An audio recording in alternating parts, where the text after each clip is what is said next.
Bible ఆధునిక శాస్త్రాలను అధిగమించినదని నిరూపిస్తూ క్రీస్తును, బైబిల్ను తప్పుడుగా మాట్లాడుతున్న వారిని సవాల్ చేసి, వాదించి, ఓడించి, ప్రపంచ మేధావులారా ఖబర్దార్ అంటూ సింహగర్జన చేస్తున్న జయశాలి, జయశాలి, జయశాలి.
ఈరోజు ప్రపంచానికి అర్థం కాని ఒక ప్రత్యేకమైన విషయం పరిశోధించడానికి మనమంతా ఇక్కడికి వచ్చినాము. అనేక మందిలో ఈ విషయం ప్రశ్నార్థకంగా దేవుణ్ణి నమ్మలేని పరిస్థితిలో ఉంచుతుందని మనం గ్రహించవచ్చు. దేవుడు సర్వకాలజ్ఞుడు కదా. అలాంటి దేవుడు తన పిల్లలైన మనుష్యులు భూమి మీద పాపం చేస్తాడు. పాపం చేసిన తర్వాత వాడు నాశనానికి వెళ్ళిపోతాడని దేవుడికి ముందే తెలిసినప్పుడు ఏదైనా వనంలో ఆ మంచి చెట్ల తిరిగి నుంచి వృక్షాన్ని ఎత్తుకు వేశాడంటే అది వెయ్యబట్టే కదా సాతాను వచ్చి ఆ పండును తినిపించింది. ఆ విధంగా తనవారు దేవుని కోపానికి, శాపానికి అయ్యారు. అలాంటప్పుడు ఆ పండును వేయకుండా ఉంటే మంచిదేమో. ఈరోజు అనేక మందిని ఈ ప్రశ్న వేధిస్తుంది. అయితే మన చేత విమర్శింపబడేవాడు కాడు, మన చేత చూపించుకునేవాడు కాడు. ఆయన మహాజ్ఞాని. తన జ్ఞానం చొప్పున ఏ కార్యక్రమం అయినా చేస్తాడు, చేయించాడు. ఏదైనా మనం ఆవక్ష ఫలాన్ని వేయటంలో కూడా మనకందరి జ్ఞానాన్ని, మనకు తెలియని జ్ఞానాన్ని ఆయన ప్రపంచానికి ప్రకటించాడు. అదే ఈరోజు మనం వినబోతున్నాం. దేవుడు సర్వస్వతంత్రుడు, ఏవైనా చేయగలడు, ఏవైనా ఆలోచించగలడు, దేనినైనా సాధించగలడు. ఆయన బలం. ఆయన ఆపాలంటే ఆపగలడు, ప్రారంభించాలంటే ప్రారంభించగలడు, ముగించాలంటే ముగించగలడు, పని జరిగించాలంటే జరిగించగలడు. సర్వాధికారి అయిన దేవుడు. అలాంటి దేవుడు సర్వస్వతంత్రుడు, స్వతంత్రత కలిగిన వాడు. ఏ విషయంలోనైనా ఎవరినైనా అడగనివాడు. ఏ నిర్ణయం కానీ, ఏ పని తీసుకోవాలన్నా, జరిగించాలన్నా తన సొంత నిర్ణయం మీదే ఆధారపడి ఉంటాడు. ఇతరులతో చర్చించడం కానీ, ఇతరులతో ముచ్చటించడం కానీ ఆయన అంగీకరించడం. దీనిని మనం స్వాతంత్రత అంటాం. బ్రిటిష్ వాడు మన హిందూ దేశాన్ని పరిపాలించే రోజుల్లో మనం పరిపాలించుకోవాలి, మన దేశాన్ని మనమే పరిపాలించుకోవాలి స్థితిని ఒకనాటి భారతీయులలోని మహాత్ములు ఆలోచించి భారతదేశ విముక్తి బానిసత్వం నుండి స్వతంత్ర స్వేచ్ఛావాయువులు పీల్చడానికి ప్రయత్నించారు. అలాగే దేశాన్ని తీసుకొచ్చారు. మన చట్టాన్ని మనమే రాసుకున్నాం, మన రాజ్యాంగాన్ని మనమే రాసుకున్నాం, మన దేశాన్ని మనమే పరిపాలించుకుంటున్నాం. దీన్ని స్వతంత్ర పరిపాలనా దేశం అంటారు. ఒకరి కింద ఉంటాం, ఒకరి మాట వినం, ఒకరు చెప్పింది చేయం. దీనికి స్వతంత్ర ప్రతిపత్తి అని మనం అనవచ్చు. సోదరులారా, దేవుడు స్వతంత్రుడు. ఎంత స్వతంత్రుడు అంటే సర్వస్వతంత్రుడు. దేవుడు సర్వస్వతంత్రుడు కనుక తన పిల్లలను స్వతంత్రులుగా చేయాలనుకున్నాడు. దేవుడు స్వతంత్రుడు కనుక తన కుమారులను మనలను సర్వస్వతంత్రులుగా చేయాలనుకున్నాడు. పాపానికి గాని, శాపానికి గాని, సాతానుకు గాని బానిసగా ఉండకూడదు నా పిల్లలు. సాతానుకు గాని, శాపానికి గాని, పాపానికి గాని నా పిల్లలు బానిసలు కాకూడదు. నేను ఎలా సర్వస్వతంత్రుడునో నా పిల్లలు కూడా సర్వస్వతంత్రుడు కావాలి అని ఆశపడ్డాడు. అలాంటి ఆశలో నరుడు పొరపాటు చేసినప్పుడు వారి యొక్క స్వాతంత్ర్యం గురించి ఎలాంటి మాటలు మాట్లాడాడో దయచేసి మీ బైబిల్ చూడండి. రోమీయులకు రాసిన పత్రిక పౌలు రోమీయులకు రాసిన పత్రిక 6వ అధ్యాయము 16-17 వచనాలు చూద్దాం. రోమీయులకు రాసిన పత్రిక 6వ అధ్యాయము 16-17. లోబడుటకు దేనికి మిమ్మును మీరు దాసులుగా అప్పగించుకొందురు. లోబడుట అనే దానికి మిమ్మును మీరు అప్పగించుకోవాలి. నేను మిమ్మల్ని దీనికి లోబడండి అని దేనికి కింద మిమ్మల్ని లోపరచలేదే అంటున్నాడు. ఆ పదం యొక్క అర్థాన్ని మీరు ఆలోచించాలి. లోబడుటకు దేనికి మిమ్మును మీరు దాసులుగా అప్పగించుకుందరు. మీరు అప్పగించుకోవాలి. దేనికైనా లోబడాలి అంటే నా పిల్లలుగా మిమ్మల్ని దేనికి బానిసలుగా నేను సృష్టించలేదు, స్వతంత్రులుగా సృష్టించాను. లోబడుటకు దేనికి మిమ్మును మీరు అప్పగించుకుందరు. దేనికి మిమ్మును మీరు దాసులుగా అప్పగించుకుందరు. దేనికి దాసులైపోతారు మీరంతా? మీరైపోతున్నారు. నేను మిమ్మల్ని అప్పగించలేదు. దేనికి? ఒక బానిస రకానికి, ఒక లోపడే విధానానికి, ఒక అధికారానికి నేను మిమ్మల్ని లోపరిచినట్టుగా సృష్టించలేదు. నా పిల్లలైన మిమ్మల్ని స్వతంత్రులుగా సృష్టించాను. నా పిల్లలకు స్వతంత్రత కావాలని సర్వస్వతంత్రులుగా మిమ్మల్ని నేను చేశాను. మీరు లోబడుటకు మిమ్మల్ని మీరే అప్పగించుకునే పరిస్థితికి వచ్చారు. నా మాటకు లోబడితే నాకు దాసులు కాదు, నాకు కుమారులు అవుతారు. నా మాట కాకుండా మరి దేనికి లోబడినా కుమారులు కాదు, దాసులుగా మారిపోతారు.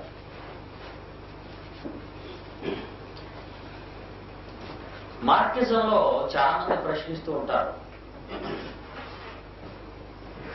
దేవుడు లోబడమని బోధించాడు కదండి మీ దేవుడు అని అడుగుతుంటారు నాకు చాలా మంది మార్కిస్టులు. నేను ఒక కుమారుడు తండ్రికి లోబడుట బానిసరకమా అన్నాను. కాదండి, విధేయత. మరి అలాంటప్పుడు బైబిల్లో రాజరికపు వ్యవస్థ ఎందుకు వచ్చిందండి అని అడిగాడు. ప్రజలలో ఒక ఆయన రాజుగా చేసి మిగతా వాళ్ళని ఆ రాజు కింద పడేశాడు కదా, మరి రాజు కింద సేవ చేశారు కదా మిగిలిన ప్రజలందరూ. ఒక మనిషికి మరో మనిషి సేవ చేయటం అది ఎంతవరకు సమంజసం మీరు ఆలోచించండి అన్నాడు. నేనన్నా, దేవుడు రాజుల్ని చేయలేదే. రాజుల్ని మొట్టమొదటి ఇశ్రాయేల్ని పరిపాలించే రాజు సౌలు. ఈ సౌలు అనే రాజుని దేవుడు ఏర్పాటు చేయలేదు. ఇశ్రాయేలీయులు ఏరి కోరుకున్నారు మాకు రాజు కావాలని. అంతవరకు వాళ్ళకు రాజు దేవుడు, అంతవరకు వాళ్ళకి తండ్రి దేవుడు. దేవుడైన తండ్రిని రాజుగా ఉంచవలసిన మనుషులు తమలోని మనుషులను దాసులుగా ఉంటామని మనుషులను ఎంచుకున్నారు. వాళ్ళు రాజుని సౌలుని ఎన్నుకున్నది ఎవరండి? దేవుడా? కాదు. బైబిల్ చదవండి, మీకు అర్థమవుతుంది. సౌలును రాజుగా చేసిన వాడు దేవుడు కాడు, వాళ్లే చేసుకున్నారు ఇశ్రాయేలీయులు. మాకు రాజు కావాలి, రాజు కావాలి. దానికి దేవుడు దుఃఖపడ్డాడు. నా పరిపాలనలో మీరు ఏంటారా కష్టపడ్డారు? మీరు ఒకవేళ మీలోనూ ఒకటి రాజుగా మీరు ఎంచుకుంటే అతనికి వడ్డించడానికి బల్ల దగ్గర మీరే పని చేయాలి, అతనికి వంట చేయడానికి వంటగదిలో మీరే పని చేయాలి, అతడు రథం ఎక్కినా గుర్రం ఎక్కినా గుర్రాలు మీరు పరిగెత్తడానికి రథాన్ని గుర్రాన్ని పట్టుకోవడానికి మీరే పని చేయాలి. మనుషులకు మనుషులు దాసులుగా మీరే అయిపోతున్నారు. ఎందుకు ఇలాంటి విధానాన్ని మీరు కోరుకుంటున్నారని ఆయన బాధపడ్డాడు, బుద్ధి చెప్పాడు. ఇశ్రాయేలు నమ్మలేదు.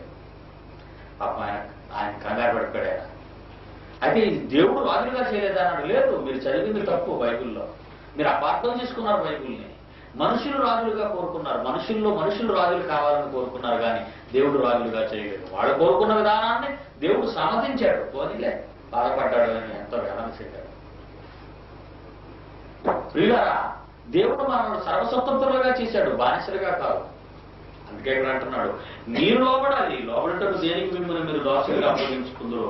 అది చావు నిమిత్తముగా, పాపమునకే గాని, నీతి నిమిత్తముగా, విధేయతకే గాని లోబడటకు దేనికి మీరు లోబడదురో దానికే దాసులగుదురని మీరు ఎరుగరా? 17వ వచనం, మీరు పాపములకు దాసులగించుడు గాని ఏ ఉపదేశ క్రమమునకు మీరు అప్పగింపబడుతురో దానికి హృదయపూర్వకముగా లోబడిన వారే పాపమును విమోచింపబడి నీతికి దాసులైతే ఇందుకు దేవునికి స్తోత్రం. ఏ ఉపదేశ క్రమమునకు మీరు అప్పగింపబడుతురో, వేదానికి అదే వాక్యం. దేనికి అప్పగింపబడ్డంది ఈరోజు క్రైస్తవ్యం? ఒక ఉపదేశ క్రమం. ఎవరు ఉపదేశ క్రమం? అది సాక్షాత్తు దేవుడు ఉపదేశించిన ఉపదేశ క్రమం. ఇది మనుషులు రాసిన ఉపదేశ క్రమానికి మనం దాసులుగా ఉండకూడదు. చాలా మంది మనుషులు రాసిన ఉపదేశ క్రమాలకు దాసులుగా ఉంటున్నారు. శుక్రవారం రొట్టి వినాలని, నీళ్ళల్లో ముంచడం అవసరం లేదు, చిలకరిస్తే సరిపోతుందని, చిన్నప్పుడే తీసుకోవాలని, ఇలా మనుషులు రాసినటువంటి ఉపదేశ క్రమాలకు లోబడ్డారు. కానీ దేవుడు రాసిన ఉపదేశ క్రమాలకు లోబడలేదు.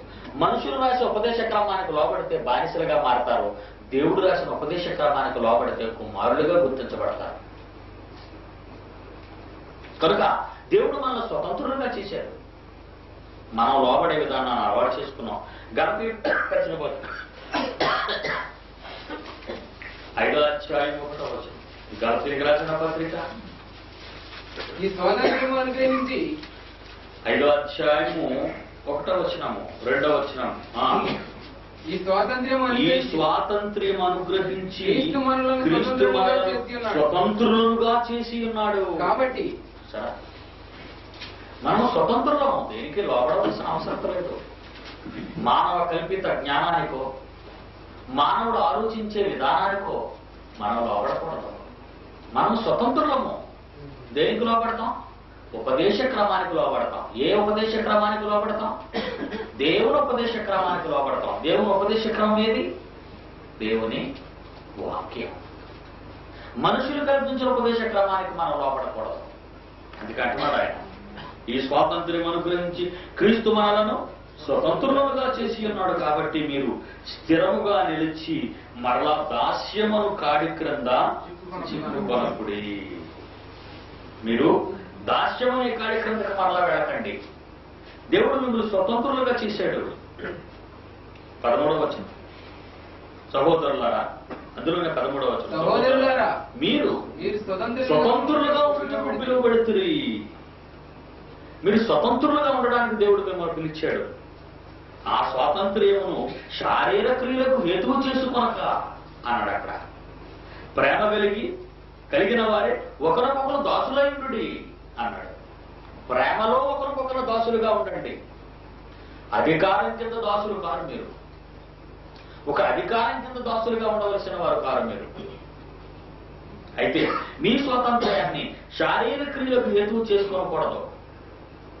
శరీర సంబంధమైన పనులకు మీరు, శరీర సంబంధమైన కోరికలకు మీరు బానిసలుగా మారిపోతే మీ స్వాతంత్ర్యం నిష్ప్రయోజనం అంటున్నాడు అక్కడ గ్రంథకర్త. యాకోబు పత్రిక 1వ అధ్యాయం యాకోబు పత్రిక 1వ అధ్యాయం 25 వచనం చూడండి ప్రియులారా. యాకోబు పత్రిక 1వ అధ్యాయం 25. అయితే స్వాతంత్ర్యమునిచ్చు సంపూర్ణమైన నియమములు అంటే దేవుని వాక్యం. ఇందాక ఏ ఉపదేశ క్రమములకు మీరు అప్పగింపబడ్డారు అన్నాడు. ఇందాక ఏ ఉపదేశ క్రమానికి మీరు అప్పగింపబడ్డారు 6వ అధ్యాయంలో రామారు. ఇక్కడ యాకోబులు అంటున్నాడు ఆయన స్వాతంత్ర్యమునిచ్చు సంపూర్ణమైన నియమము. ఏది మీకు స్వాతంత్రాన్ని ఇచ్చే సంపూర్ణమైన నియమం వచ్చింది. పూర్ణమైనది వచ్చినప్పుడు పూర్ణము కానిది నిరంతకమగునని వినవి చదువుకున్నారు. అదే దేవుని వాక్యం, మీ ఆత్మను రక్షించే శక్తి గల వాక్యం. మీ తండ్రి మాట అది. దేవుని వాక్యం అంటే మీ తండ్రి మాట. ఆ తండ్రి మాటకు మీరు లోబడటం స్వతంత్రతలో ఉన్నవారు మీరంతా. స్వాతంత్ర్యం నుంచి సంపూర్ణ నియమములో తేరు చూసి నిలకడగా ఉండువాడెవడో వాడు విని మరచువాడు కాక ఆ వాక్యమును బట్టి క్రియను చేయువాడు ఇది తన క్రియలో గనీయుడు ఆశీర్వదింపబడాలి అన్నాడు. దేవుడు మిమ్మల్ని స్వతంత్రులుగా చేశాడు. ఆ స్వతంత్రంలో సంపూర్ణ నియమం ఉంది, ఉపదేశ క్రమం ఉంది. ఆ క్రమానికి మీరు లోపడటం వల్ల కుమారులే గాని దాసులు కారు అంటున్నాడు. అంటే సర్వస్వతంత్రులు మనం అనడానికి ఎన్ని వాక్యాలు దేవుడు రాయించాడు చూడండి. 4వ అధ్యాయం గలతి పత్రిక 4వ అధ్యాయం 6-7 వచనాలు చూడండి ప్రియులారా. మరియు మీరు కుమారులై ఉన్నందున గలతి పత్రిక 4వ అధ్యాయము వారు కానీ ఆయన ఎక్కువ కోపనిచ్చును. గలతి పత్రిక 4వ అధ్యాయం 6-7. మరియు మీరు కుమారులై ఉన్నందున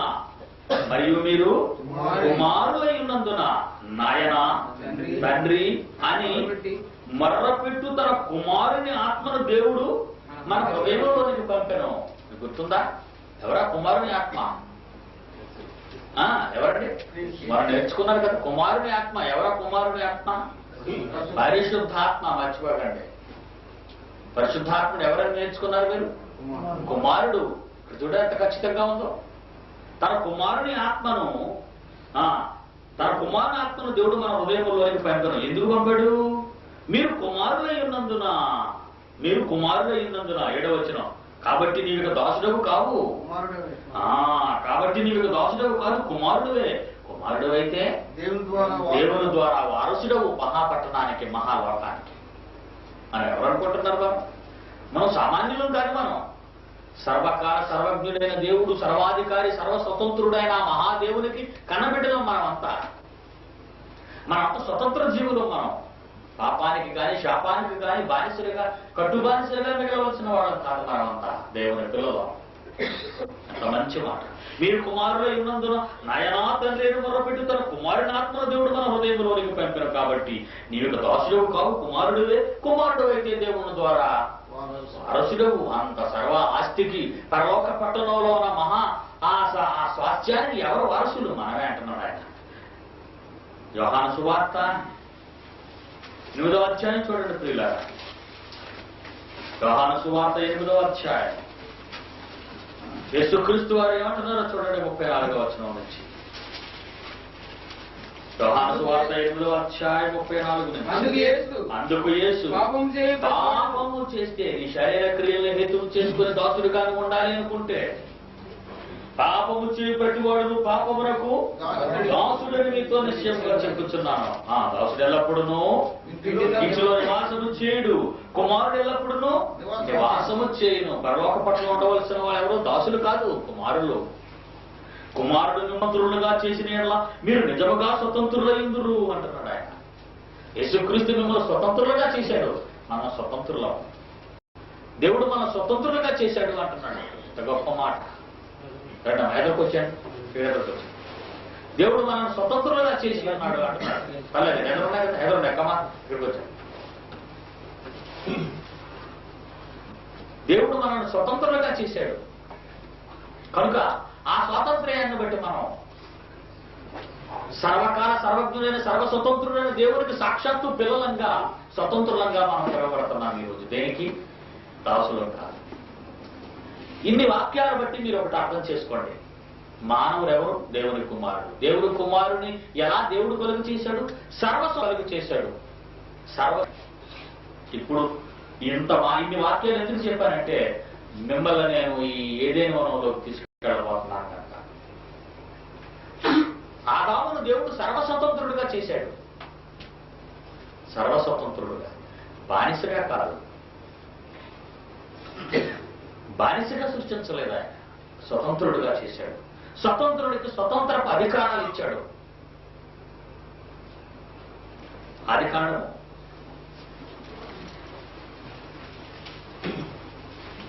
3వ అధ్యాయం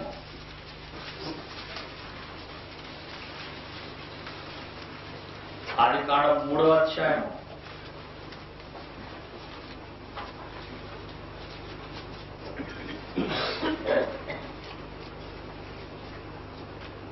ఈ 3వ అధ్యాయంలో మనం చూసినట్లయితే ఈ 3వ అధ్యాయానికి ముందు ఏదైనా వనంలోని పరిస్థితిని ఒకసారి మనం ఆలోచిద్దాం. 2వ అధ్యాయం 8-9 వచనాలు. దేవుడైన యెహోవా తూర్పున ఏదేనులో ఒక తోట వేసి తాను నిర్మించిన నరుని దానిలో ఉంచెను. మరియు దేవుడైన యెహోవా చూపునకు రమ్యమైనది, ఆహారమునకు మంచిదియు ప్రతి వృక్షాన్ని, ఆ తోట మధ్య జీవవృక్షాన్ని, మంచి చెడ్డల తెలివించే వృక్షాన్ని నేల నుండి మొలిపించాడు. సరే, అలా మొలిపించాడు. ఆహారానికి కావలసినవన్నీ ఇచ్చాడు. చూడండి, మరలా చూడండి ఆ మాట ఏంది. ఏదేనులో తోట వేసి తాను నిర్మించిన నరుని దానిలో ఉంచిన 9. దేవుడైన యెహోవా చూపునకు రమ్యమైనది, ఆహారమునకు మంచిదినైన ప్రతి వృక్షమును, ఆ తోట మధ్యన జీవవృక్షమును, మంచి చెడ్డలు తెలివి నుంచి వృక్షము నేల నుండి మొలిపించాను. మొలిపించి 17 వచనం, 16-17 వచనాలు. 16-17. దేవుడైన యెహోవా ఈ తోటలో ఉన్న ప్రతి వృక్ష ఫలమును నీవు నిరభ్యంతరముగా తినవచ్చును, అయితే మంచి చెడ్డల తెలివినిచ్చు వృక్ష ఫలములను తినవద్దు, నీవు వాటిని తిరుగుదల నిశ్చయముగా చచ్చదవని నరునికి ఆజ్ఞాపించను. ఇక్కడ మనకు ఒకటి కనబడుతుంది, తన కుమారుడికి స్వతంత్రం ఇచ్చినట్టు కనబడుతుంది మనకి. మంచి చెడ్డల తెలివినిచ్చు వృక్షాన్ని వేయలేదనుకోండి, దేవుడు స్వతంత్రాన్ని ఇచ్చినట్టు అవుతుందా? అప్పుడు ఆలోచించాలి మీరు. మంచి చెడ్డల తెలివినిచ్చు వృక్షాన్ని వేయలేదనుకోండి ఏదైనా వనంలో, దేవుడు తన కుమారుడికి స్వతంత్రాన్ని ఇచ్చినట్ట? లేదు, వేస్తే తినేస్తాడు కనుక జాగ్రత్త పడాలి అని ఆ చెట్టు వేయడం మానేస్తే స్వతంత్రాన్ని ఇచ్చినట్ట?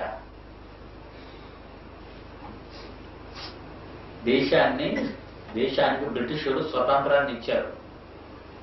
ఇస్తే అర్థమేంటి? మీరు ఏమైపోతారో మనకు అవసరం లేదు. ఇక మంచి చేస్తే మంచిగా ఉంటారు, చెడు చేస్తే చెడిపోతారు. అది స్వతంత్రం అంటే. కొన్ని హక్కులు వాళ్ళ చేతిలో పెట్టుకున్నారు అనుకోండి, కొన్ని కార్యక్రమాలు వాళ్ళ గుప్పిట్లో పెట్టుకున్నారు అనుకోండి, అప్పుడు మీకు స్వతంత్రం వచ్చినట్ట? లేదు. జాగ్రత్తగా వినాలి. దేవుడు ఏదేని వనంలో మంచి చెడ్డల తెలివినిచ్చు వృక్ష ఫలాన్ని వెయ్యకపోతే ఆదాము స్వతంత్రుడు కాడు. ఇందాక మీకు చూపించినటువంటి రెఫరెన్స్లు, ఎన్ని రెఫరెన్స్లు చూపించారో మీరు అందరూ చదివారు. దేవుడు మనల్ని ఎలా సృష్టించాడని రాయబడ్డాయి రెఫరెన్స్లు అన్నింటిలోనూ? స్వతంత్రులుగా చేశాడు తన కుమారుల్ని, స్వతంత్రులుగా. దేవుడు తన కుమారులు స్వతంత్రులుగా చేశాడు. మన దేశంలో ఆర్టీసీ వచ్చింది. ఇందులో ఏం చేశారంటే, డ్రైవర్ వేగంగా బస్సును నడిపి ఎన్నో యాక్సిడెంట్లు చేసే అవకాశాలు ఉన్నాయి కనుక ఆ బండి తాలూకా వేగాన్ని ఎంత యాక్సిలేటర్ నొక్కినా 60 మైళ్ళ కంటే 60 కిలోమీటర్ల కంటే ఎక్కువ వెళ్లకుండా సీల్ చేశారు దాన్ని. మీరు ఎంతమంది తెలుసో నాకు తెలియదు.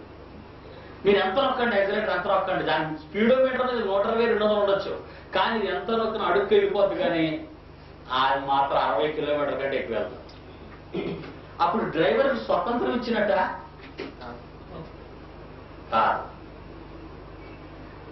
ఒక పవర్ని వాళ్ళ చేతిలో పెట్టేసుకున్నారు వాళ్ళు. అమ్మో వీడికి పవర్గా ఇచ్చేసేటువంటి వేగంగా వెళ్ళిపోయి ఎంతమంది చంపేస్తాడో, అందువల్ల మీరు వేగంగా వెళ్లకుండా ఉండాలి అంటే మనం కాసు తిరగలం కనుక స్పీడ్ అక్కడ మాత్రం కంట్రోల్ చేద్దాం, అంత వేగం కంటే ఎక్కువ వెళ్లకుండా 60 కిలోమీటర్ల వేగాన్ని వీళ్ళకి సీల్ చేద్దాం, సీల్ చేసేవాడు. ఎంత వాడు నొక్కనవ్వండి 60 కిలోమీటర్ల బండి అంతకన్నా వేగం పరిగెత్తండి. అప్పుడు ఆ డ్రైవర్ స్వతంత్రం ఇచ్చినట్ట లేనట్ట? పేరుకు బండి ఇచ్చినట్టు ఉంది తప్పితే అసలు పొట్టు అంతా చేతిలో పెట్టుకున్నారు. ప్రియులారా జాగ్రత్తగా వినండి. ఏదేను వనములో మంచి చెడ్డల తెలివినుచ్చు వృక్ష ఫలాన్ని దేవుడు వెయ్యలేదనుకోండి, మనుషులు స్వతంత్రులు అవుతారా? కాడు. స్వతంత్రులు కావాలి అంటే అనుకున్నవన్నీ ఏదేను వనంలో వెయ్యాలి. అప్పుడు ఆదాముకు స్వతంత్రత ఇచ్చినట్టు అవుతుంది. అలాగే ఇచ్చాడు దేవుడు. దేవుడు చాలా గొప్పవాడు సుమా. మా అబ్బాయి అంటాడు ఫ్రెండ్స్ తోనే, నేను వింటుంటాను ప్రక్క నుంచి. వాడు ఒక మాట అంటుంటాడు అర్థం, మా డాడీ నాకు స్వాతంత్రం ఇచ్చాడు. ఇలాగంటాడు వాడు, మా డాడీ నాకు స్వాతంత్రం ఇచ్చాడు, నన్ను నమ్ముతాడు మా డాడీ, అందుకే నేను టైంకి ఇంటికి వెళ్ళిపోతాను అంటాడు. వాడు కాలేజీ విడిచిపెట్టగా ఇంటికి వచ్చేస్తాడు. ఎందుకంటే మా డాడీ నాకు స్వాతంత్రం ఇచ్చాడు కనుక దాన్ని నేను పాడు చేసుకోకూడదు అంటున్నాడు వాళ్ళ ఫ్రెండ్స్తో. అంటే వాడు రాత్రి దాటేసి ఇంటికి వచ్చాడు అనుకోండి, అప్పుడు ఆ స్వాతంత్రాన్ని నేను ఏం చేస్తాను? కత్తిరించేస్తాను. కనుక నేను అతనికి స్వాతంత్ర్యాన్ని ఇచ్చినా సరే ఆ స్వాతంత్ర్యాన్ని దుర్వినియోగం చేసుకోవడం లేదు. చూడు, కాలేజీ విడిచిపెట్టిన 5 నిమిషాల తర్వాత నువ్వు ఇంట్లో ఉండాలి అని అన్నా అనుకో, అది పొజిషన్ బ్యాడ్ అయిపోయిందనే కదండి, వాడిని నేను నమ్మలేదనే కదండి. నువ్వు కాలేజీ విడిచిపెట్టి 5 నిమిషాల తర్వాత నువ్వు ఇంట్లో ఉండాలి, 1 నిమిషం లేట్ అయినా నేను ఒప్పుకోను అని అన్నానంటే వాడికి నాకు మధ్యన అండర్స్టాండింగ్స్ సరిగా లేవు. వాడు మంచివాడు కాదనో, లేకపోతే వాడు చెడిపోతాడనో, లేకపోతే వాడు ఏదో అవుతాడనో నేను వాడి మనస్సు మీద ఒక ఒక ఒక ఒక వాత ఒక నింద చేశాను వాడి మీద నేను. అందుకే వాడు బాధపడిపోతాడు. అందుకే నేను ఇవ్వలేదు వాడికి. నేను వాడికి స్వాతంత్ర్యాన్ని ఇచ్చాను, కానీ ఈ టైంకి రా, ఈ టైంకి పోని మాత్రం నేను చెప్పలేదు. కానీ వాడు అలాగే వస్తున్నాడు, వాడి టైంలో వాడు మెయింటైన్ చేసుకుంటున్నాడు. నా స్వాతంత్ర్యాన్ని నేను వాడికి ఇచ్చేది వేశానంటే పర్వాలేదు, ఈ స్వతంత్రం వీడికి ఉండొచ్చు. ప్రియులారా, ఏదేనులో తన మొట్టమొదటి కుమారుడైన ఆదాముని ఏదేను వనంలో సృష్టించినప్పుడు దేవుడు మంచి చెడ్డల తెలివినుచ్చు వృక్షాన్ని కూడా సృష్టించాడు. సృష్టించడంలో గల ప్రత్యేకత ఏంటంటే తన కొడుకుకి ఏమిచ్చాడు? స్వాతంత్ర్యాన్ని ఇచ్చాడు. మరి చేయబెట్టే కదండి నేను తినేశాను, నేను తినబెట్టే కదండి పాపం చేశాను, పాపం చేయబెట్టే కదండి చచ్చిపోతున్నాను, ఆ భాష చేతగానవాడు అనే మాట మీకు అర్థమైందా? మరి మా నాన్న నన్ను పట్టించుకోలేకపోతే కదా నేను చెడిపోయానంటే మరి నీకున్న స్వాతంత్ర్యం ఏంటి? నీకున్న స్వాతంత్ర్యం ఏంటి? మీ నాన్న నీకు ఫ్రీడమ్ ఇచ్చాడని నువ్వు చెడిపోతావా? ఒక మాట ఎప్పుడు చెప్తాను, పాపము చెయ్యటానికి ఆస్కారం ఉన్నా పాపము చేయనివాడు గొప్పవాడా? బాగా ఆలోచించాలి. పాపము చేయటానికి అవకాశం ఉన్నా పాపము చెయ్యని వాడు గొప్పవాడా? పాపము చెయ్యటానికి అవకాశం లేదు కనుక పాపము చెయ్యని వాడు గొప్పవాడా? మొదటివాడు గొప్పవాడు. పాపము చెయ్యటానికి అవకాశం ఉన్నా పాపము చెయ్యని వాడే మహాత్ముడు అవుతాడు. పాపం చేయటానికి అవకాశం లేదు కనుక నేను మరి సౌదీ అరేబియాలో అసలు మందు పుట్టుకోనండి, నేను చాలా మంచివాడిని అంటే ఎవరో నమ్ముతారండి. అక్కడ చట్టం లేదు, నువ్వు తాగితే మూసేస్తారు. అక్కడ తాగటానికి అవకాశం లేదు కనుక నువ్వు తాగుబోతువు కాదు, గొప్పవాడివి. అప్పుడు గొప్పవాడు అనిపించుకోకూడదు. నువ్వు త్రాగే అవకాశము ఉన్నా త్రాగని వాడు గొప్పవాడు. ఏదేని వనములో మంచి చెడ్డల తెలివినుచ్చు వృక్షం ఉన్నా ఆ పండు తినని వాడు గొప్పవాడు. దేవుడు ఈ ఫలాలు పెట్టడంలో ఇది ఒక కారణం. ఇంకొక మంచి కారణం ఉంది, మీరు ఆశ్చర్యపోతారు ఆ కారణం చెప్తే. ఆయనకి మరొక ఆలోచన ఉంది ఆయన పెట్టడంలో. దేవుడికి మంచి చెడు తెలుసా? దేవునికి మంచి చెడు తెలుసా? తెలుసు. దేవునికి మంచి చెడు తెలుసు. చెడు చేస్తేనే చెడు తెలుస్తుందా? చెయ్యకపోయినా చెడు తెలుస్తుందా? ఆలోచించాలి ముందు, బాగా ఆలోచించాలి. చెడు చేస్తేనే చెడు తెలుస్తుందా? చెడు చెయ్యకపోయినా చెడు తెలుస్తుందా? చేస్తేనే తెలుస్తుందంట అవివేకం. చెడు చేయకపోయినా ఇది చెడుని తెలుస్తుంది మనకి. దేవుడు చెడు చెయ్యని వాడు చెడును తెలుసుకున్నవాడు. బాగా వినాలి మీరు. దేవుడు చెడును చెయ్యని వాడు చెడును తెలుసుకున్నవాడు. అతని పిల్లలు ఎలా ఉండాలని కోరుకుంటాడు తండ్రి? అలాగే ఉండాలనుకుంటాడు. చెడును చెయ్యని వారు చెడును తెలుసుకున్న వారే ఉండాలి. చెడును చెయ్యని వారు చెడును తెలుసుకున్న వారుగా ఉండాలి అంటున్నాడు. పిల్లరా జాగ్రత్తగా మీరు వినాలి. ఇక్కడ సైతాన్ వచ్చింది. 3వ అధ్యాయం, ఆదికాండం 3వ అధ్యాయం. సైతాన్ వచ్చింది.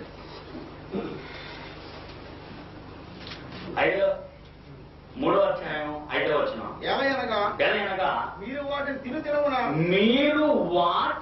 తిను దినమున మీ కన్నులు తెరువబడుననియు మీరు మంచి చెడ్డలను ఎరిగిన వారై దేవతల వలె ఉందురని దేవునికి తెలియనని స్త్రీతో చెప్పగా. ఇక్కడ మంచి పదం ఉంది.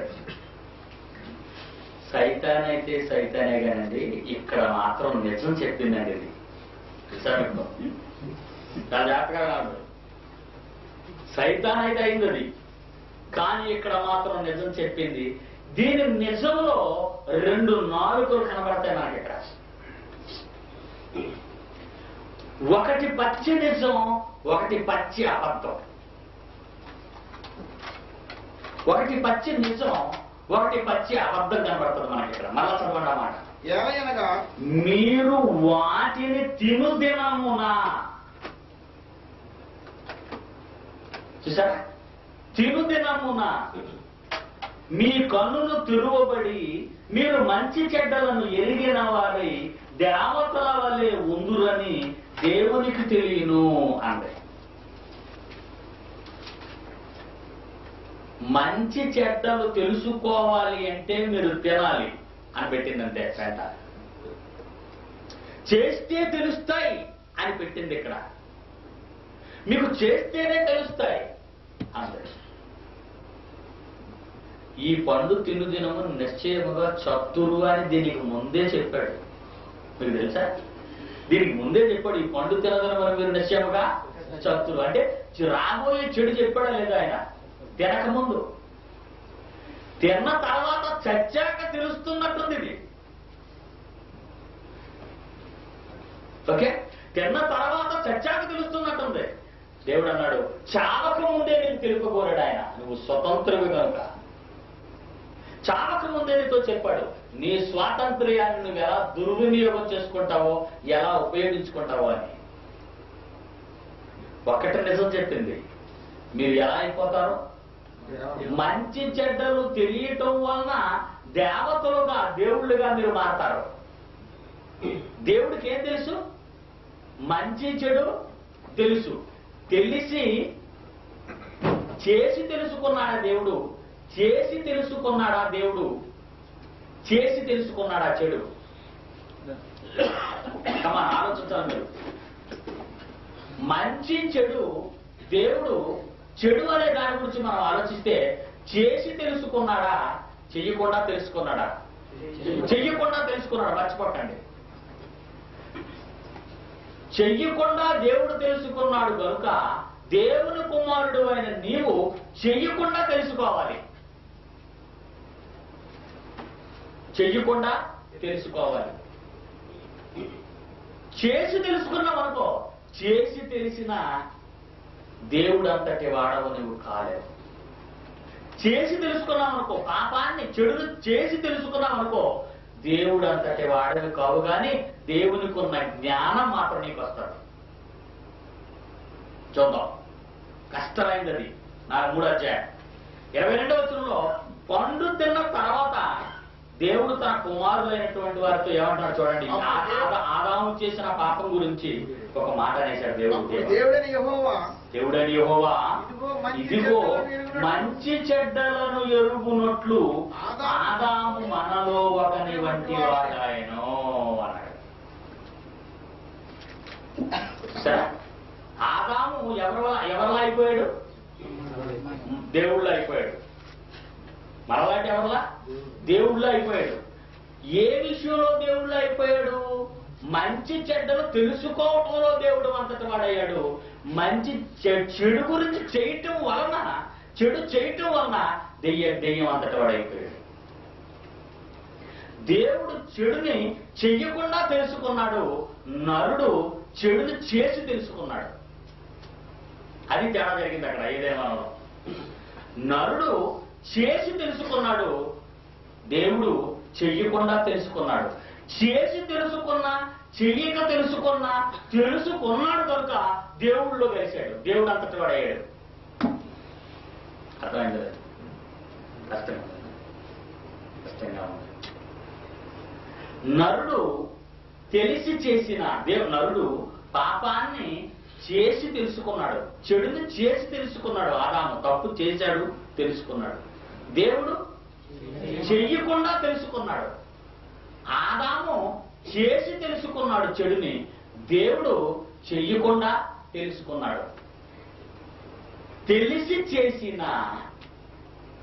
చేసిన పాపాన్ని చెయ్యకుండా దేవుడు తెలుసుకున్నా.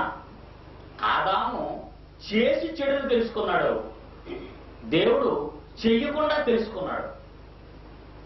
ఆదాము తెలిసి చేసిన, దేవుడు చెడును చేయకుండా ఉన్నా మొత్తానికి చెడును తెలుసుకున్నాడు. కుమారుడు తెలుసుకున్నాడు, దేవుడు తెలుసుకున్నాడు.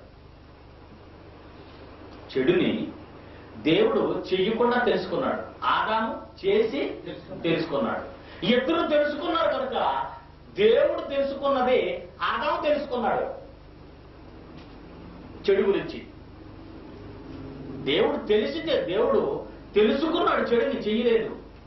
ఆదాము చేసి తెలుసుకున్నాడు, మొత్తానికి తెలిసిపోయింది కనుక ఆయన మాట ప్రయోగించాడు 3వ అధ్యాయంలో 22వ వచనంలో, ఇదిగో మంచి చెడ్డలను ఎరుగునట్లు ఆదాము మనలో ఒకని వంటి వాడాయను. ఆదాము మంచి చెడ్డలు తెలిసిపోయేదానికి అంటే ఎవరిలో ఇప్పుడు ఎవరి స్టేజ్కి వచ్చేసాడు ఆయన ఇప్పుడు? అది దేవునికి ఎంత తెలుసో అంత నరుడికి తెలిసిపోయింది. అందుకే సాతాను ఏమైనా ఒక రకంగా తప్పన్నదేమో మాటలు చూడండి 3వ అధ్యాయంలో 5వ వచనంలో, మీరు మంచి చెడ్డలను ఎరిగిన వారై దేవతల వలె ఉందురని దేవునికి తెలియను అంది. చూసారా? నిజమంట కాదంటారు చెప్పింది, నిజం, పచ్చి నిజం అది. కానీ ఏదేని వనములో జ్ఞాన వృక్ష ఫలాన్ని వేయటం వలన ఆదాము చెయ్యకుండా దేవుడంతటి వాడు కావాలని ఆశపడ్డాడు. కానీ ఆదాము చేసి దేవుడంతటి వాడయ్యాడు తెలుసుకోవటంలో, మంచి చెడ్డలు చేయటంలో, తెలుసుకోవటం. దేవునికి మంచి చెడ్డలు తెలియటం అనేది రూపంలో ఒక భాగం. దేవునికి స్వరూపం. ఏ స్వరూపం అయింది? దేవుడు శక్తిమంతుడు అని చెప్పారు. దేవుడు శక్తిమంతుడు. ఎంత శక్తిమంతుడు? ఆ శక్తి ఎవరికి తెలియదు. లైట్ పెడితే కరెంట్లో బల్బు వెలుగుతుంది, ఫ్యాన్ పెడితే తిరుగుతుంది, మైక్ పెడితే పలుకుతుంది, హీటర్ పెడితే వేడెక్కిపోతుంది. శక్తి ఏ రూపంలో ఉందో తెలియదు, కానీ శక్తికి ఇది ఒక రూపం అని చెప్పొచ్చు. వెలుగు గాని, వెలుతురు గాని, గాలి గాని, వేడి గాని, లైట్ గాని, ఫ్యాన్ గాని, శబ్దం గాని, వేడి గాని, హీటర్ గాని, వీటిని మనం ఉపయోగించడం వలన ఆ శక్తి యొక్క రూపాలను మనం చూడగలుగుతున్నాం. వేడిగా, చల్లగా అన్నిటి. దేవుని యొక్క స్వరూపం ఉంది, అది మహాశక్తి. ఆ శక్తిలో ఒక భాగం ఏంటో తెలిసింది, ఒక పోలిక. మంచి చెడ్డలు దేవునికి తెలుసు. దేవుడు మహాశక్తి సంపూర్ణుడు. దేవుడు, ఆ దేవుడికి మంచి చెడ్డలు అనేవి కూడా ఆయనకి తెలుసు. అంటే అతని శక్తిలో ఇదొక భాగము. అందుకే ఆదాము ఎప్పుడైతే మంచి చెడ్డలు తెలుసుకున్నాడో దేవుడు ఒక చక్కని సాక్ష్యం చెప్పాడు. ఎంత మంచి సాక్ష్యం మీరు చదివారు కదండి. ఇదిగో మంచి చెడ్డ 22వ వచనం 3వ అధ్యాయంలో, ఇదిగో మంచి చెడ్డలను ఎరుగునట్లు ఆదాము మనలో ఒకని వంటి వాడాయను. మనం చెయ్యకుండా తెలుసుకున్నాం, అతను చేసి తెలుసుకున్నాడు. అతడు పాపము చేసి తెలుసుకున్నా, మనం పాపం చెయ్యకుండా తెలుసుకున్నా, తెలుసుకోవడం అనేది జరిగింది కనుక ఆదాము మనలో ఒకని వంటి వాడు అయిపోయాడు. ఆదాము దేవుళ్ళలో ఒకని వంటి వాడు అయ్యాడా లేదా? అయ్యాడా? అయ్యాడు. అలా అవడానికి కారణం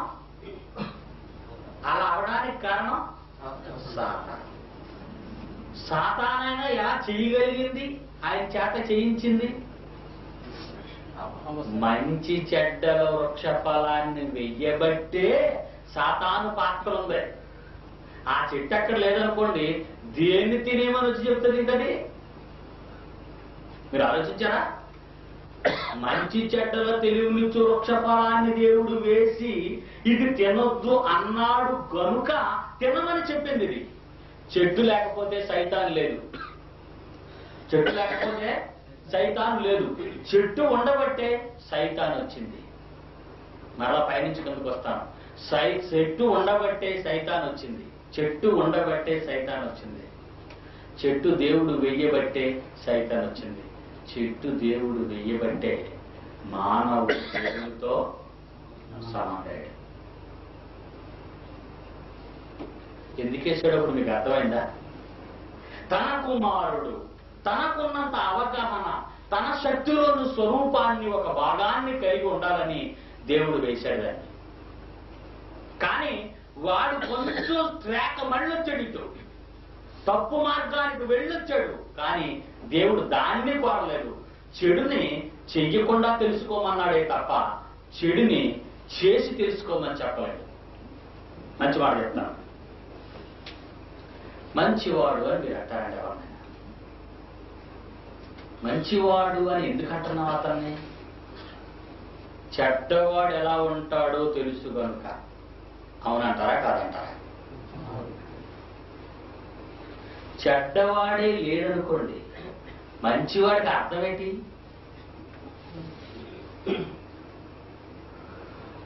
చల్లగా ఉందన్నా. ఎందుకు చల్లగా ఉన్నాడు దాన్ని? వేడి అనేది తెలుసు కనుక. వేడి అనేది తెలుసు. వేడి అనేది ఉంది కనుక చల్లగా ఉంది అంటున్నాం. దీన్ని మంచివాడు అని మీరు ఎందుకు అంటున్నారు? చెడు అనేది, చెడ్డవాడు అనేవాడు ఉన్నాడు కనుక. మంచివాడు కావాలి అంటే చెడు ఉండాలంటారా వద్దంటారా? సృష్టిలో చెడు ఉండాలా వద్దా? ఉండాలి అని అర్థమైంది. చెడు సృష్టిలో ఉండాలి. చెడు సృష్టిలో ఉన్నప్పుడే మంచి అనేది ప్రపంచానికి కనబడుతుంది. చెడు లేనప్పుడు మంచి చచ్చిపోయింది. మంచి అనే దానికి అర్థం లేదు. మంచి అనే పదానికి ఏ భాషలో చూసినా మనకు దొరకదు. చెడు ఉండబట్టే మంచి అనేది వస్తుంది. చెడు లేకపోతే మంచి లేదు. ఈ మంచి గురించి మనం మాట్లాడదాం. ఈ మంచి చెడ్డ గురించి మనం మాట్లాడదాం. మంచి చెడ్డ, మంచి చెడు, మంచి చెడు ఇందాక మాట్లాడతాం. చెడు ఉన్నా చెయ్యకపోయిన వాడు మంచివాడు. చెడు ఉన్నా చెయ్యని వాడు మంచివాడు. చెడు లేదనుకోండి, నేను మంచోడిని మంచోడిని మంచోడిని మనకు అర్థం అవుతుందండి. కాబట్టి అర్థం అవుతుందా? అర్థం కాదు. అసలు ఈ జ్ఞానవృక్ష ఫలాన్ని లేదు, దేవుడు లేదు. కష్టం మర్చిపోండి, లేదు. కొన్ని వందల కోట్ల సంవత్సరాల తర్వాత ఈ పరలోకంలో దేవుడు ఆదాముతో మాట్లాడతాడు. పెద్ద కొడుకు కదండి. పిల్లలు పుట్టడం తప్పుగా సమండి, అదొకటి మీ బ్రెయిన్లో పెట్టుకోండి. పాపం చెయ్యక ముందు భూమిని నిండించమన్నాడు ఆయన. పాపం చెయ్యక ముందు భూమిని నిండించమన్నాడు. తల్లిదండ్రులకు బిడ్డలు పుట్టడం పాపం కాదు, అది మాత్రం మనసులో పెట్టుకోవాలి. కొన్ని కోట్ల సంవత్సరాలు అయిన తర్వాత ఎంతో మంది పిల్లలు తనకు వస్తారు ఆదాము ద్వారా. అప్పుడు చెడు అనేది లేదనుకోండి, జ్ఞానవృక్ష ఫలం అనేది లేదు. అప్పుడు ఏమంటాడు ఆదాము? నేను ఎంత గొప్పవాడిని తండ్రి, నీ ఇష్ట ప్రకారంగా బ్రతికాను అంటాడు. అనొచ్చు, అట్టాడు. నేను ఎంత మంచివాడిని తండ్రి, నీ ఇష్ట ప్రకారం బ్రతికాను అన్నాడు. అప్పుడు దేవుడు, ఒరే నాయన, మంచి చెడ్డల తెలియని వృక్షఫలాన్ని నేను వెయ్యలేదు కనుక నువ్వు మంచివాడిని అంటున్నావే కానీ నేను వేస్తే నువ్వు ఎప్పుడో చెడ్డవాడు అయిపోదు రా అని అన్నాడు అనుకోండి. అప్పుడు ఆదాం ఏమంటాడు మీరు ఆలోచించండి. ఆలోచించాలి మీరు, వింటారు కాదు. కొన్ని కోట్ల సంవత్సరాల తర్వాత తన కొడుకుని దగ్గరికి తెచ్చుకొని, నాయన నేను మంచి చెడ్డ వృక్షఫలాన్ని చెట్టే వేసుంటే నువ్వు అసలు మంచివాడు కాకపోదురా, అది వెయ్యకపోబట్టే నువ్వు మంచివాడు అయిపోయావు. ఎందుకంటే నాకు తెలుసు నువ్వు దాన్ని తినేస్తావని.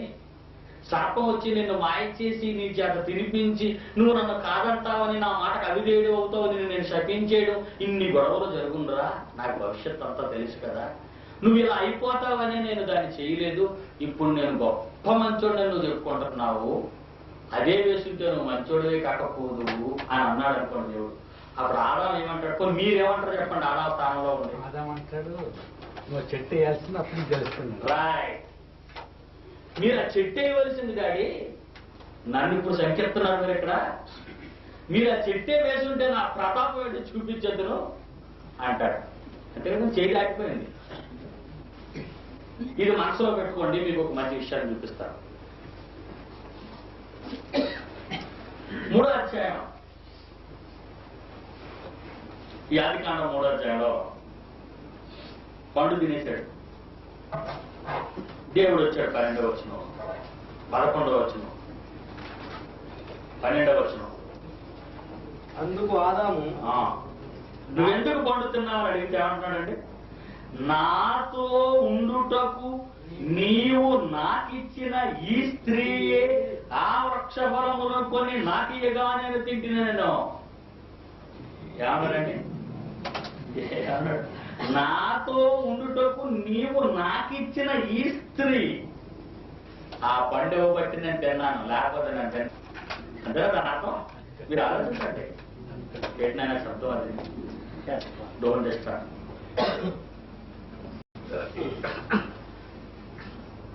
బాగా ఆలోచించాలి మీరు. పండు తినేయడం కాకుండానా దేవుణ్ణి ఎలాగ నిందిస్తున్నాడో చూడండి. నువ్వెందుకురా పండు తిన్నావంటే, నేను తిన్నానా? నువ్వు స్త్రీనిచ్చావు, ఆవిడ నాకు పండు ఇచ్చింది, నేను తిన్నాను. స్త్రీ లేకపోతే నాకు పండు ఎవరు ఇవ్వరగా, అప్పుడు నేను తిన్నగా అన్నాడు. అదే కదా నువ్వు దాని అర్థం. అంటే తప్పు ఎవరిది? తప్పు దేవుడిది. తిన్నాడు కనుక వీడి న్యాయం ఏంటో మనకు అర్థమైంది. ఇప్పుడు తిన్నాడు, తిని ఇప్పుడు అంటున్నాడు, దేవుడు నిందిస్తున్నాడు. నువ్వు నాకిచ్చిన స్త్రీ ఎందుకు ఇచ్చావు స్త్రీ నాకు? మరి ఆవిడ పండించింది, నేను తిన్నాను. ఆవిడ నువ్వు ఇవ్వబట్టే కదా, ఆవిడ ఇవ్వబట్టే కదా ఆవిడ పండించింది, ఆవిడ ఇవ్వబట్టే కదా నేను తిన్నాను. అసలు ఆవిడే లేకపోతే పండు నేను తిన్నాడు. ఈ మాట అన్నవాడు నిజంగా మంచి చెడ్డల తెలియని వృక్ష ఫలాన్ని ఆ ఏదైనా వేయకపోతే ఆ రోజు ఏమనేవాడు? ఒకసారి మీరు ఊహించండి. ఒకసారి వేయలేకపోయావా నా తడాక చూపిద్దు నన్ను. ఇది ఇలాగే ఉంటుంది. దేవుడు మాట పడేవాడు కాడు, దేవుడు చెప్పించుకునేవాడు కాడు. మొట్టమొదటి మీకు రెఫరెన్స్లు అన్ని చూపించాడు. దేవుడు మీకు సర్వ స్వతంత్రత ఇచ్చాడు. మరి నువ్వు ఆ రోజు చెట్టు వేయలేకపోయావా, నువ్వు నాకు ఎందుకు స్వతంత్రత ఇవ్వలేదని ఆదాం అడుగుతాడు. నువ్వు ఆ రోజు చెట్టేస్తుండే నా స్వతంత్రాన్ని ఇస్తే నా స్వతంత్రాన్ని నేను అలా ఉపయోగించుకుందో నీకు చేసి చూపించేవాడిని అంటాడు ఆదాం. అలాంటి మాట ఏ తండ్రి తన కొడుకు చేత అనిపించుకోడు. నువ్వు నన్ను ఎందుకు కన్నావని ఏ కొడుకు తండ్రిని అడగడు. అడిగితే తండ్రి చాలా బాధపడిపోతాడు. అలాగే ఆదాము ఇదే మాట కొన్ని కోట్ల సంవత్సరాల తర్వాత దేవుని అనుంటే ఆయన ఎంత బాధపడేవాడో ఒకసారి మీరు ఆలోచించండి. అందుకే ఏదేని వనంలో మంచి చెడ్డల వృక్షాన్ని మొలిపించడానికి కారణమైంది. తన కొడుకును స్వతంత్రుడిగా చేయాలని, తన కొడుకును దాంత్రుడి వాడిగా చేయాలని దేవుడు కోరుకున్నాడే తప్ప దేవుడు బానిసగా మాత్రం తన కొడుకుని పుట్టించలేదు. దేవుడిచ్చిన ఈ స్వాతంత్ర్యాన్ని కుమారుడు సద్వినియోగం చేసుకోకుండా దుర్వినియోగం చేసుకున్నాడు. అది వాడి తప్పు. అబ్బా అబ్బాయి కలవ 13వ వచనంలో అప్పుడు దేవుడు యెహోవా స్త్రీని చూచి ఎవరు అన్నాడంటే ఆదామే 12వ వచనం ఏదో చేసినది ఏమిటని అడగగా స్త్రీ నీవు చేసినది ఏమిటి? ఆదాము నుంచి మొహం తిప్పేశాడు. ఎందుకంటే సరైన సమాధానం ఇచ్చాడు కదండి, మాట్లాడలేదు. 13 స్త్రీని చూసి నీవు చేసినది ఏమిటి అని అడగగా స్త్రీ సర్పము నన్ను మోసపిచ్చినందులో తింటున్నాను, నేను తినొద్దన్నాను, అది తినమన్నది. నిన్ను మోసం చేసిందా? నేను చెప్పకుండా అది తినిపిస్తే అది మోసం. నేను చెప్పాను అది తినిపించిన తర్వాత మోసం అంటారంటే సర్పం అంటే సర్పం అని ఎందుకందండి? ఎందుకన్నాడు? సర్పం దేవుడు సృష్టించిందేనా? సృష్టిలో సర్పము దేవుడు సృష్టించిందేనా? భూమి మీద ప్రాకు ప్రతి జంతువుని దేవుడు సృష్టించాడా? అంటే సర్పం తినిపించిందంటే అర్థం ఏంటి? నువ్వు సృష్టించావు సర్పాన్ని, అది తినమందే, నేను తిన్నానందే. ఆలోచించారా మీరు? ఇద్దరిలో ఏ ఒక్కరు కానీ తప్పు అయిపోయింది బాబు తిన్నామని అన్నారని అన్నారు. ఆదామలేదు, ఆపలేదు, నేను మాత్రం తీసిపోతానంటే అంది. సర్పం అండి, సర్పం అటు చూడు మన అటు సర్పం కాదు చూడు అంది. నా పక్క చూడకం. అలా ఆయన పక్క చూస్తే అలా ఆయన ఈవిడి పక్క చూపించాడు. ఈవిడేమో పాము పక్క చూపిస్తుంది, అటు చూడమంటుంది. అంటే నీ సృష్టి లోపం ఇదంతా ఎవరు తప్ప తెలుసా? నీ సృష్టి లోపం. నువ్వు చేసిన సృష్టిలో జరిగింది ఈ లోపం అంతా. మీ ఇద్దరు మాత్రం నీతిమంతులు అని చెప్పింది. జ్ఞానవృక్ష ఫలం చెట్టును ఉంచాలంటారా వద్దంటారా? ఇప్పుడు మీరు చెప్పండి. న్యాయంగా చెప్పండి. ఇలాంటి లాజికల్ పాయింట్లు ఉన్నప్పుడు, ఇంత తీవ్రంగా దేవునితో వాదించే ఇంత గొప్ప మేధావులు ఉన్నప్పుడు నిజంగా ఈ చెట్టుని ఉంచాలండి. లేకపోతే వీళ్ళు కపటంతో, మోసంతో, కుయుక్తితో పరలోకానికి వచ్చేది ఈ చీడంతా. మీకు అర్థమైందండి? మొత్తం ఈ చెత్తంతా పరలోకానికి వచ్చేసి దేవుడిని ఏమందరు ఒకసారి మీరు చేసి చూపించలేక చూడలేకపోయాడా, నేను ఎలా చేసిన అందు మా అది ఉంచటం వలన అలాంటి మాట ఆడే ఆస్కారం లేదు ప్రజలకి. పిల్లగా దేవుని పోలిక ఇది. నిన్ను దేవునితో సమానంగా చేసుకోవాలన్న దేవుడు నీకు సర్వ స్వతంత్రాన్ని ప్రసాదించి ఆయన పోలికగా చేశాడు. ఆయన ఇచ్చిన ఈ పోలికను లేక నీకు ఇచ్చిన ఈ స్వాతంత్ర్యాన్ని, ఈ శక్తి యొక్క భాగాన్ని నువ్వు దుర్వినియోగపరచుకోకూడదు, సద్వినియోగపరచుకోవాలి. చూద్దాం, కొన్ని వచనాలు చూసిన తర్వాత ముగించుకుందాం. యోబు గ్రంథం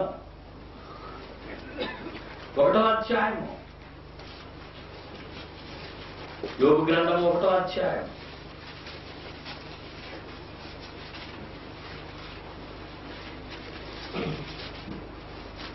ఒకటవ వచనం నుండి చదువుతాను. ఉజు దేశమునందు యోబును ఒక మనుషుడుండెను. అతడు యథార్థవంతుడు, న్యాయవంతుడునై దేవుని యందు భయభక్తులు కలిగి చెడుతనమును విసర్జించిన వాడు. దేవుడు ఎలా చెప్తున్నాడో చూడండి. ఒక కొడుకు గురించి, ఒక కుమారుడు గురించి. ఎప్పుడు దేవుడు కల్పించకుండా నిర్మోహమాటంగా యథార్థంగా తిరిగినప్పుడు యథార్థవంతుడు. అన్యాయం జరిగించకుండా, అన్యాయంగా మాట్లాడకుండా, చేయకుండా ఉన్నప్పుడే అతడు న్యాయవంతుడు. దేవుని యందు భక్తి కలిగి ఆ ఉపదేశ క్రమాన్ని వాక్యం ప్రకారంగా జీవించిన వాడే భయభక్తులు కలిగిన వాడు, చెడుతనమును విసర్జించిన వాడు. ఇది యోబుకు ఆయన ఇచ్చింది. యోబు ఎంతటి వాడు అని చెప్పడానికి యథార్థం లేని వారి కంటే యథార్థం ఉన్నవాడు, న్యాయవంతులు కాని వారి కంటే న్యాయవంతుడు, దేవుని యందు భయం లేని వారి కంటే భయభక్తులు కలిగిన వాడు, చెడు చేసి నశించిపోతున్న వారి కంటే చెడుతనను విసర్జించిన వాడు. అంటే యోబుకున్న స్వాతంత్ర్యాన్ని చెడు కోసం కాక నీతి కోసం ఉపయోగించుకున్నాడు కనుక ధైర్యంతో సవాలు చేసి మాట్లాడుతున్నాడు దేవుడు, ఎతడు నా కొడుకని. ఆదాము విషయంలో అలా మాట్లాడలేదు దేవుడు, ఆదాము దెబ్బతిన్నాడు. యోబు విషయంలో దేవుడు మాట్లాడుతున్నాడు, నా కొడుకు ఎంత చెవాడు అని చెప్తున్నాడు. చెడు ఉన్నా, చేయడానికి ఆస్కారం ఉన్నా, చెడు చేయడానికి అవకాశం ఉన్నా నా కొడుకు చెడును చేయలేదు, అతడు నిజమైన నా కొడుకు అంటున్నాడు. ఎంత గొప్ప మాట. సైతాన్ అంటుంది 8వ వచనంలో నా సేవకుడైన సైతాన్తో అంటున్నాడు ఈ దేవుడు. అందుకు యెహోవా నా సేవకుడైన యోబు యథార్థవంతుడు న్యాయవంతుడు దేవుని యందు భయభక్తులు కలిగి చెడుతనమును విసర్జించిన వాడు ఆ మనుషుని వంటి వాడు ఎవడనూ లేడు. అతని సంగతిని ఎప్పుడైనా ఆలోచించుతో అని అడుగుగా అపవాది యోబు వరకయ్యే దేవుని యందు భయభక్తులు గలవాడు ఆయన. నీవు అతని ఇంటి వారికి అతను కలిగిన సమస్తమునకు చుట్టూ కంచె వేస్తున్నాడు. నీవు అతని చేతి పనిని దీవించడం చేత అతని ఆస్తి దేశంలో బహుగా విస్తరించి ఉన్నది. అయినను నీవు ఇప్పుడు నీ చేయి చేప అతను కలిగిన సమస్తమును మొత్తినేడలా నీ ముఖం మీద నిన్నే దూషించి నిన్ను విడిచిపోనున్నది అని యెహోవాతో అనగా యెహోవా ఇదిగో అతను కలిగిన సమస్తమును నీ వశం ఉన్నది, అతనికి మాత్రం ఏ హాని చేయకూడదని అపవాదికి సెలవీయగా వాడు యెహోవా సన్నిధుడు బయలు వెళ్ళాను. ఎంత బయలు వెళ్ళినా ఎన్ని అధికారాలు ఇచ్చినా చెడు ఉన్నా చేయని వాడు గనక నీతి కోసం న్యాయం కోసం భయభక్తులు కలిగి దేవుని కోసం చెడును విసర్జించి బ్రతికిన వాడు గనక యోబే గెలిచాడు. మీకు తెలుసు ఆ గ్రంథం అంతా చదివితే. స్నేహితులు వచ్చి నానా మాట్లాడిన, కట్టుకున్న ఇల్లాలు చావమని పలికిన, కన్న బిడ్డలు కళ్ళ ముందే చచ్చిపోయినా యోబు తన యథార్థాన్ని విడిచిపెట్టలేదు. చెడు చేయటానికి ఆస్కారం ఉన్న ఈ ప్రపంచంలో చెడు చేయని ఉత్తముడే దేవుని కుమారుడు. నిజమైన దేవుని కుమారుడు కావాలనే దేవుడు ఈ సాతాను ఇప్పటి వరకు అలాగే ఉంచాడు. దేవునికి చేత కాక ఈ రోజు ఈ సాతాను విజృంభించి ప్రపంచం అంతా చుట్టుముట్టి ప్రపంచంలో ఉన్న ప్రజలు అస్తవ్యస్తం చేస్తుందంటే దేవుడు ఎందుకు ఊరుకుంటున్నాడని చాలా మంది ప్రశ్న అడుగుతున్నారు. నాకు ఎందుకు ఊరుకుంటున్నాడంటే స్వచ్ఛమైన దేవుని పిల్లలు సృష్టిలో నుంచి తనకు కావాలి. తన వాటి సర్వస్వతంత్రులైనటువంటి పిల్లలు తను ఎలా స్వతంత్రుడై దేనికి లోబడిన వాడుగా తన మాటే పై మాటగా ఈ సృష్టిని కలిగించి సృష్టిలో ఆధారభూతుడుగా ఉన్న సృష్టికర్త మన కన్న తండ్రి. అతని యొక్క ఆశయాలు, అతని యొక్క జీవితం, అతని యొక్క గుణగణాలు, అతని యొక్క శక్తి స్వరూపాలు మనలో రావాలనే ఈ ప్రపంచంలో దీన్ని ఇలా ఉంచాడు. చూద్దాం బైబిల్లో కొన్ని మంచి మాటలు. ఆదికాండం 5వ అధ్యాయం 1వ వచనం చూడండి ప్రియులారా. ఎలాంటి పోలిక మానవుడికి ఇచ్చాడో చెప్తున్నాడు. ఆదాము వంశావళి గ్రంథము ఇదే. ఆదాము వంశావళి గ్రంథం ఇదే. దేవుడు ఆదామును సృజించిన దినమున దేవుని పోలికగా అతన్ని సృజించాడు. ఎంత మంచి దేవుడు! సర్వస్వతంత్రుడుగా ఆదికాండం 5:1 చదివారు. సర్వస్వతంత్రుడుగా తన కొడుకుని చేశాడు. సర్వశక్తి సంపూర్ణుడిగా తన కొడుకుని చేశాడు. కానీ ఇద్దరు కలుగు చేసి ప్రక్కటి ముక్కలు తీసి ఆడ మనిషిగా చేసి ఆదాము ముందుకు తెచ్చినప్పుడు ఏమన్నాడో తెలుసా? ఎవరు తండ్రి అమ్మాయిని అడగలేదు ఆయన. నా ఎముకలో ఎముక, నా మాంసములో మాంసము, నన్ను నుండి తీయబడింది నాదే అని చెప్పగలిగాడు. కారణం దేవుని శక్తి స్వరూపుడు కనుక ఆయన. దేవునికి శక్తిని కలిగిన వాడు. అంత శక్తి కలిగిన దేవుని శక్తిని కలిగిన ఆదాము దేవుని కుమారుడు సర్వస్వతంత్రుడే. కాదన్న పండును తిని సాతానుకు అవకాశం కల్పించాడు. చెడు ముందున్నా చెడు చేసేంత నీచానికి దిగజారిపోయాడు. కానీ దేవుడికి కావాల్సింది చెడు ఉన్నా చెడు చెయ్యనివాడు. అందుకే దేవుడు ఈ ప్రపంచంలో ఈ పాపాన్ని ఇంకా ఉండనిస్తున్నాడు.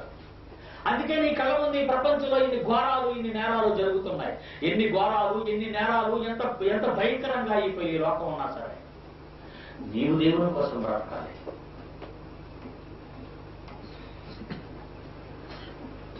పేతురు పత్రిక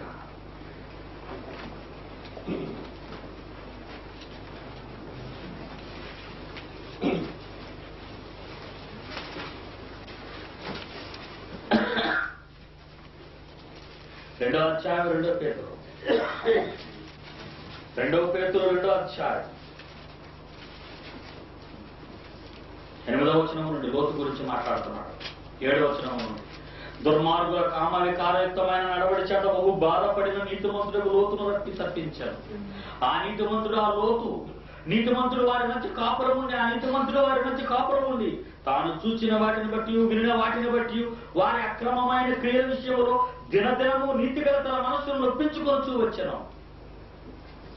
భక్తులను శోధనలో తప్పించుటకు దుర్నీతి పరులను ముఖ్యముగా మలినమైన దురాశలు కలిగి శరీరానుసారముగా నడుచుకొనుచు ప్రభుత్వం నిరాకరించుతూ శిక్షలో ఉంచబడిన వారిని తీర్పు దినం వరకు కావలిలో ఉంచుటకు ప్రభువు సమర్థుడు. వీళ్ళని ఏమైనా చేయగలడు దేవుడు. కానీ ఎందుకు ఉంచాడో తెలుసా? ఎందుకు ఉంచాడంటే 8వ వచనం ఆ నీతిమంతుడు వారి మధ్యలో కాపురం ఉండి తాను చూసిన వాటిని బట్టి వినిన వాటిని బట్టి వారి అక్రమమైన క్రియల విషయంలో దినదినము నీతిగల తన మనసును నొప్పించుకొనొచ్చు వచ్చను. నీతిగల తన మనసును నొప్పించుకున్నాడే కానీ నీతి మాలిన పని ఆయన చేయడు. సోదరులారా, ఇది లోతు జీవితం అంతటి గురించి ముగింపులో చెప్పిన మాటలు ఇవి. చివరిగా చెప్పిన మాటలు ఇవి. లోతు అక్కడ చనిపోయి వెళ్ళిపోయాడు ఈ పత్రిక రాసేటప్పటికి. ముగింపులో అతను ఇచ్చిన సర్టిఫికేట్.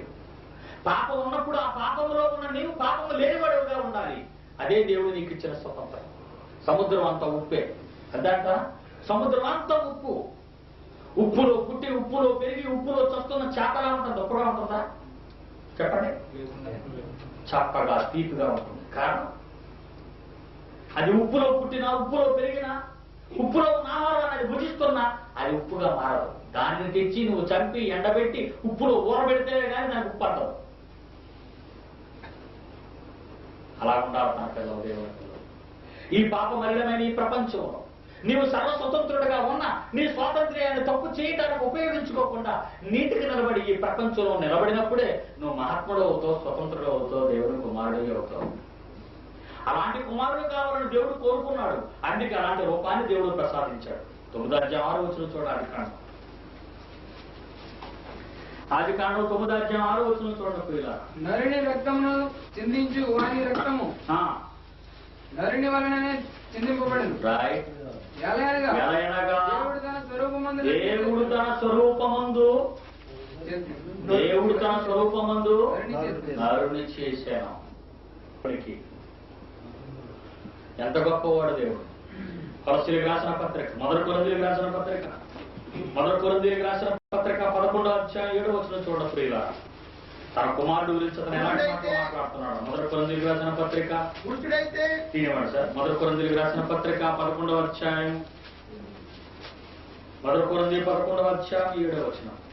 చదవండి. పురుషుడైతే దేవుని పోలిక మహిమైన ఉన్నాడు అన్నాడు. ఎంత మంచి మాట. ఆదామును తీశాడు, దేవుని పోలికలో నుంచి తీశాడు ఆదాముని.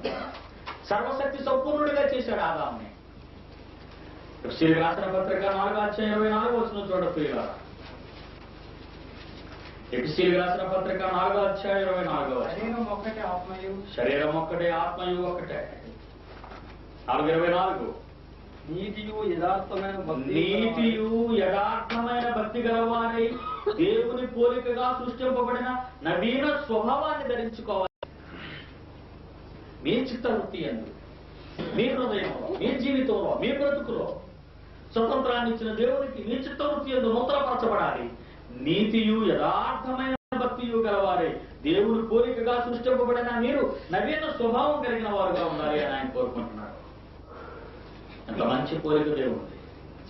కొలస్సీలకు రాసిన పత్రిక 3:1 ఎన్ని మాటలు ఆయన రూపంలో నుండి మనం పొందామో చెప్తున్నాడు ఆయన. కొలస్సీలకు రాసిన పత్రిక 3:9-10 చూడండి.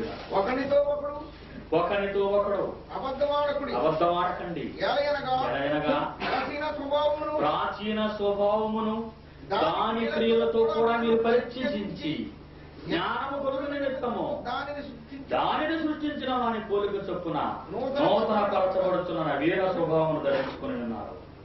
దానిని సృష్టించిన వాని పోలిక చొప్పున. ఎంత మంచి పోలిక మంది, ఎంత మంచి పోలిక. యాకోబు పత్రిక ఆఖరిగా, యాకోబు పత్రిక 3:9 చూడండి ప్రియుల. యాకోబు పత్రిక 3:9 జీవితో తండ్రి అయిన ఒకే నాలుగును కలిగి ఉన్నాం. ప్రభువును స్తుతించు. ఆ నాలుగుతో ప్రభువును స్తుతిస్తాం. దీనితోనే దేవుని పోలికగా పుట్టిన మనుషులను తప్పించు. దేవుని పోలికగా పుట్టిన మనుషులను మనం దూషిస్తాం, దుర్భాషలాడతాం. మనుషులందరూ దేవుని పోలిక. ఆదాము మనలో ఒకరి వంటి వాడయ్యాడు. దేవుడు ఇచ్చిన ఈ స్వాతంత్ర్యాన్ని నీవు దుర్వినియోగపరుచుకుంటావో సద్వినియోగపరుచుకుంటావో అని ఉన్న మనుషులంతా పాపం చేత శాపం చేత బంధింపబడినప్పుడు ఆ చెట్టు వల్ల, ఆ యజమానంలో ఉన్న మంచి చెట్టుల చెట్టు వల్ల ఏ లోకం అయితే అంతరించిపోతుందో నశించిపోతుందో తిరిగి ఆ లోకాన్ని పునరుజ్జీవింప చేయటానికి, తిరిగి తన ప్రేమ ఈ ప్రపంచానికి సౌఖ్యాలు ఉన్నా మా కుమారత్వాన్ని మేము రుజువు చేసుకోవటానికి, మీరు మాకు ఇచ్చిన ఈ స్వాతంత్ర్యాన్ని నిలబెట్టుకోవటానికి అహర్నిశలాగా కష్టపడి పాపము జోలికి పోక నీ కుమారులు అనిపించుకోవాలని ప్రయత్నిస్తున్నావు.